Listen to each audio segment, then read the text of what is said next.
Well, good morning, future aspiring wonks.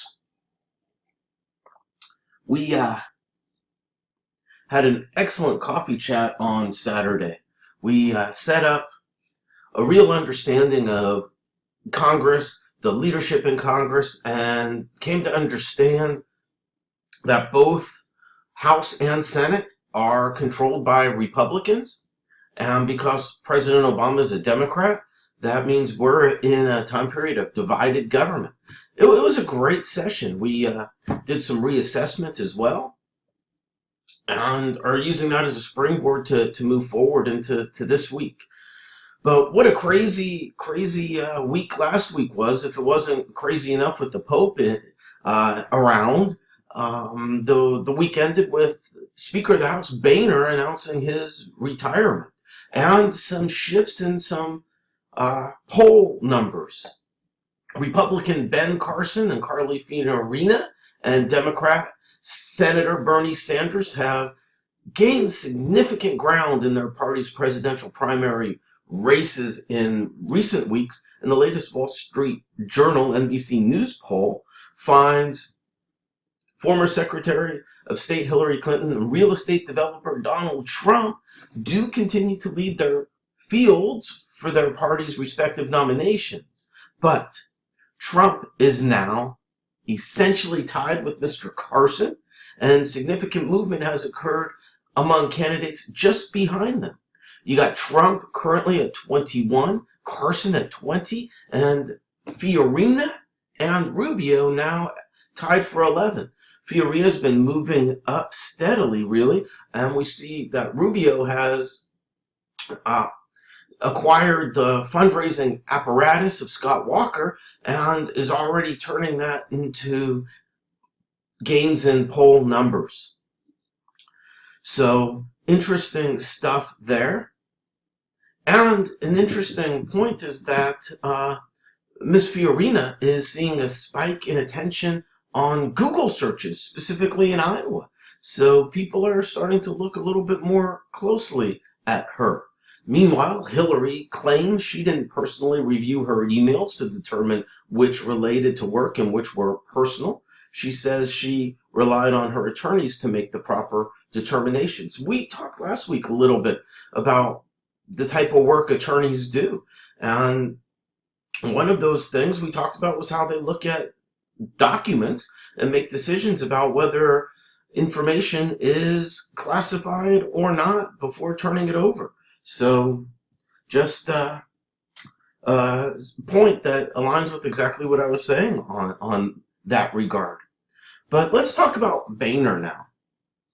This is fascinating stuff. Boehner's been struggling against the far right of his party, the Tea Party, for a number of years. And with his resignation, three economic issues really are now concerning. The first is that funding for the government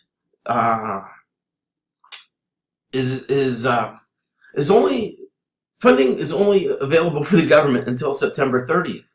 That is in a couple of days. An emergency measure needs to be passed. What's going to happen there? Then a little bit later in the winter or fall, I don't know seasons, I'm from California, but in November, we're going to hit the debt ceiling. This is a term we haven't used before in this class or on coffee chats, but the United States has a law. It's a budgetary law which sets where the debt ceiling is, which caps spending. And we're going to cross that line in about mid-November. So Congress would have to agree to additional spending. If they don't before September 30th, they're going to have the same issue if they just do an emergency funding until mid-November. And then the third issue is the Export-Import Bank, if that's going to be revised or if that is going to continue to not be funded at all. So the Tea Party and the far right don't want to spend government dollars in a lot of these areas. Specifically right now, they don't want to fund the government if Planned Parenthood is being funded. So this is going to shape the race for the next leader. Mr. Boehner expects to be successful in averting a government shutdown this week, even if it means going against some members of his own party and relying on Democratic lawmakers to pass legislation. I hope we have time to lay out exactly what that means and how it plays out. But it seems to me that this is the plan for Boehner to immediately secure the funding to keep the government operating until October, when he can resign. At that point, October 30th is when his resignation takes effect. But we are in for a very, very contentious battle this winter around funding for the government. And who's going to emerge as speaker? It looks like Kevin McCarthy is the odds-on favorite, and he's going to be delivering a foreign policy speech today to a group that quietly shapes Republican views on global affairs.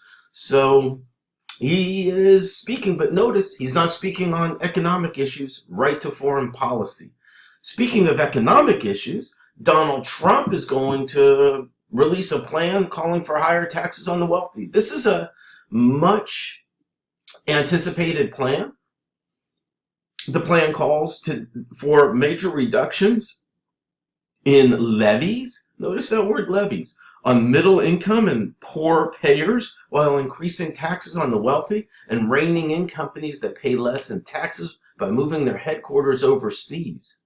The plan will offer a major tax reduction for almost all citizens and help stimulate businesses in the U.S. again, the Republican candidate's campaign has said. The GOP frontrunner is also expected to call for the poorest filers to pay no federal taxes, while recommending that corporate levies be reduced. Obama speaks today at the United Nations. His speech will focus on global climate change. And France has conducted its very first airstrikes against the Islamic State. So, some very interesting activities. President Obama meets tomorrow with Raul Castro, the leader of Cuba. And of significant note, Obama will be meeting with Vladimir Putin at 5 o'clock tonight. And Secretary of State John Kerry is holding meetings at the United Nations through the week. In Congress, the Senate resumes consideration of the House message to accompany House Resolution, that's H.R. 719, which is the legislative vehicle, the bill, making continued appropriations for the fiscal year ending September 30th, 2016. The deadline to reach an agreement to fund the government is Wednesday. So, there you have it. Trump's tax plan to be released. And just an interesting article I was reading this morning. Mark Halperin, top political commentator and really a journalist, is making the argument that the biggest beneficiary of John Boehner's departure from the House is that it allows Hillary Clinton. Hillary, he says, is the biggest beneficiary because it allows her to paint the image of the Republican Party as this extreme, chaotic, divisive group that's just unable and unwilling to govern. He predicts Boehner's move brings some clarity to the presidential contest that, on the other hand, it's likely to create much more gridlock. Gridlock. You hear that word? We've talked about it.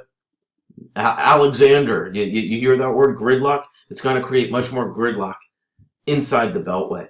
Now, we may have talked about the word gridlock, but you got to know that phrase, the Beltway, and inside the Beltway, and outside the Beltway. So that's a perfect political term to add to our vocabulary. Look it up, have a sense of what that means. You cannot be a wonk if you don't frequently and overly use the word the phrase inside the beltway. If you're a cool political scientist, student of politics, you gotta toss that word around, man. It's inside the beltway. I'm serious about that. Anyway, we're going to return in class to our focused study of federalism. You'll get some time to continue working on the group project to move through the Constitution, as well as getting some time to maybe work on the federalism chapter 3 materials. And I'll talk a little bit more about federalism as well. So there you go. Exciting week ahead in politics. Looming government shutdown. Obama at the United Nations. Putin in town. This is just great stuff. I'm so excited. We'll see you soon. Go Falcons.